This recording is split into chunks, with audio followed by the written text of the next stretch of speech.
Salam Media Sriwijaya. Seorang pengemudi Toyota Fortuner di Palembang, Sumatera Selatan viral setelah dinarasikan memarahi dan bertindak kasar ke pemotor yang ia tabrak alih-alih memberikan bantuan. Bukan hanya itu, oknum tersebut sempat memukul anak korban yang berusia 2 tahun 8 bulan. Berdasarkan rekaman video di medsos, perempuan pengemudi Fortuner bukan hanya memaki dengan kata-kata kasar dengan nada mengancam akan melaporkan korban orang yang ditabraknya ke polisi.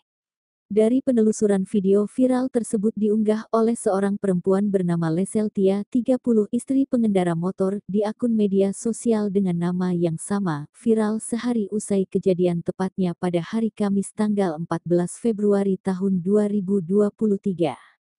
Karena tidak terima dengan perlakuan wanita tersebut, Lesel berencana untuk melaporkan ke polisi. Lesel juga mengaku telah mengetahui alamat rumah wanita itu. Saya sudah bulat berencana akan melaporkannya ke polisi, ujarnya. Ini ada orang nabrak kita dari belakang dan dia nggak ngaku salah. Maksudnya apa? Oh, kau kira aku takut? Nggak tahu diri. Nggak bisa. Kurang ajar. Udah. Duluan ya. Oh, maksudnya apa ini? Mentang-mentang bawa mobil, ha? Woi, mentang-mentang bawa mobil kau.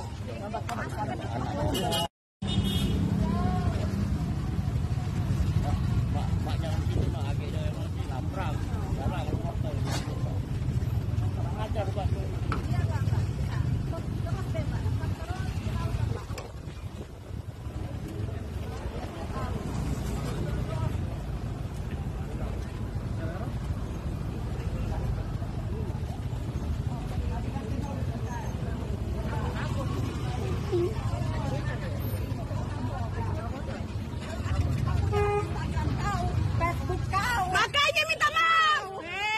Ada pencemaran nama baik. Kau nabrak orang.